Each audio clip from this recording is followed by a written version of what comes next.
Pops, I want to put you on the spot. Not the first time. What was the most you ever paid to Bird Dog? Would you ever pay your customers that referred you business, or would you pay brokers that referred you business? When you worked in the industry, I think it's called bird dogging. Yes. Would you do it? What is it? Let us know. It's referred to as bird dogging, and really what it is you're asking somebody who has purchased a vehicle from you already to refer you customers, and if they do refer them to you and you sell them a car, then you will reward that customer for having sent them in. They don't have to have bought a car from you, though.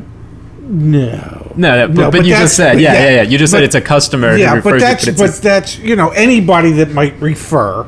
The reason I make the distinction is because this was literally TrueCar's business model, and TrueCar wasn't a customer of the dealership. Oh no! Until they got in a bunch of legal trouble. Until dealerships approached the state's attorney generals throughout a number of states, and said, "Hey, this is illegal," which it was deemed illegal.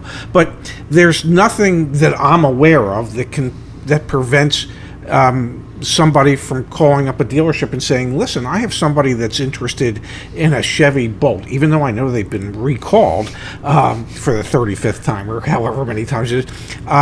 How much would you be willing to pay me if I directed them towards your dealership as opposed to the other? So just to be clear, I'm fairly certain that is illegal in most states. Every state has different laws around it. That being said, does it happen? Is kind of the question to you. And it does happen. That's how we got away with the title of today's video, how you can get the delegship to pay you.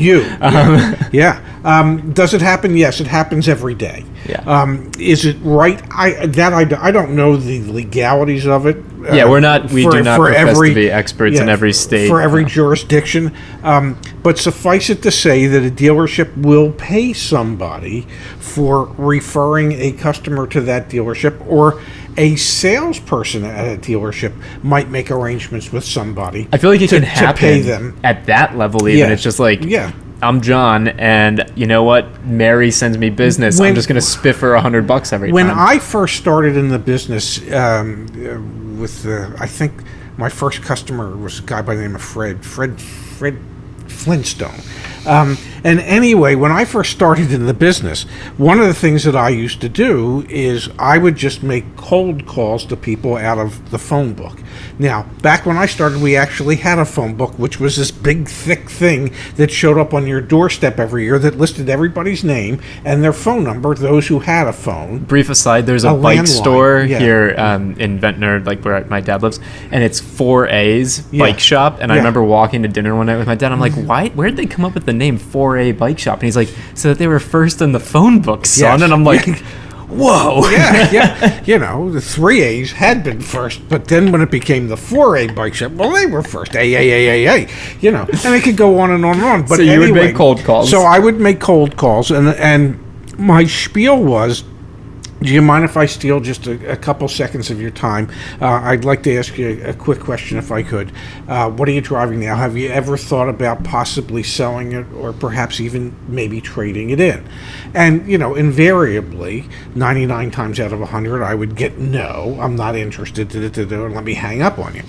But before they would hang up, I would say, well, if you know anybody that might be interested in either selling their car or perhaps buying a car, and you were to refer them to me, I would be more than happy if they come in, they tell me you sent them, and I end up selling them a car. I would be more than happy to send you a check for $100 for having done that. Would you like to become part of my network? And multi-level marketing before multi-level marketing. Well, this was in 1977. What the hell did I know? Yeah. And any number of people would say, yeah, that would be fine. I said, good, let me put you on the list. I'll get your name. I have your name and your phone number.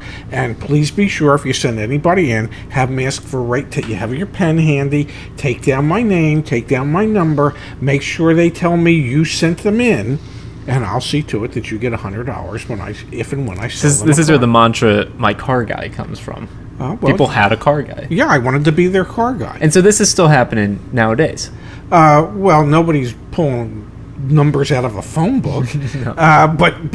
But salespeople should.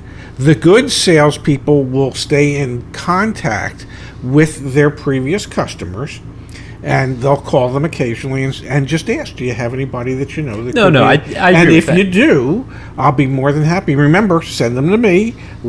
Tell them that, and I'll send you a check. And today it's probably $150 or $200, or it might be, hey, I'll send you a gift card to your favorite restaurant, whatever it may be. And this is where like you get those blurred lines, because fairly certain illegal, but also, am I just giving someone a gift and it's under the gift tax threshold and this and that? It's like very blurred lines. Is That it a being gift? said, Is it a reward? Is it a financial oh my gosh! inducement? Yeah, exactly. You can. Is it compensation? Is it exempt? Is it Yeah. non-exempt? Like, let's not get into the weeds of it. However, it's happening all the time, and there are some people that refer a lot of people to dealerships, and they actually get a 1099 at the end of the year. You've seen that? Oh, absolutely. So is this how a lot of brokers get compensated as well? Well, a lot of brokers double dip. And what I mean by charge the that, customer they and they will get the- charge the customer up front for providing the service, and they will also take a reward or a bird dog fee from the dealer for having set up the deal to go through that dealership. So one of the things, if you're ever looking for a broker, the first question you'd want to ask is, are you ever compensated by the dealer from which you end up helping me get the car? And if the answer to that is, well, yes, I am, then your answer to them is, well, then no, you're not my broker. You can't be both a buyer's agent and a seller's agent. You can't play both ends of that spectrum. Yeah, and in each state, there's also legality around Yes. being a broker. Like, these things are happening, but on the Yes. legal side, there's all sorts of questions, but it doesn't stop them from happening. And so I think that the point of this video is to make you aware of it, and also Yes, happens all the time. you can probably make some money. And you can make a few dollars, and like I say, in today's world, they're probably paying $150, maybe $200 for any completed sale when you send somebody in. That's nutso to me. Like, the 1099 is nuts to me. Well, but the dealerships have to keep track of that. I know, and but if they've sent somebody $1,800 over the course of the year.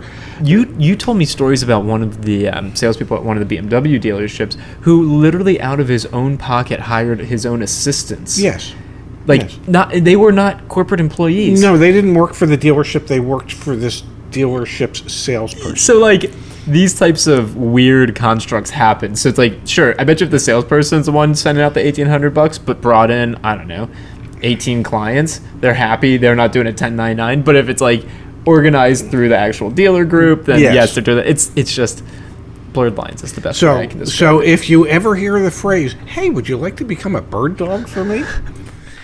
Don't be offended. Yeah, don't be offended. All they're doing is asking you to refer business to them, and they will pay you a reward for having done so. We should do that for YAA. Yeah. And also, like, we're hiring a bunch of positions. We should like compensate. But you know what I want to do, and I did this very recently. I want to pay people, sure, but I also want to like donate to charity. You saw that we did that very recently too.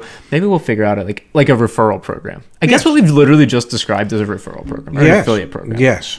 But when it comes to car purchases, it's like there's legal issues. I'm sure there are. All right, that was interesting. I did not know about the how you started in the 70s, and also the 1099 thing still blowing my mind. Yeah. Very interesting, Pops. Yeah, I should probably pull up those old lists and see if those people are still willing to refer customers. I doubt it.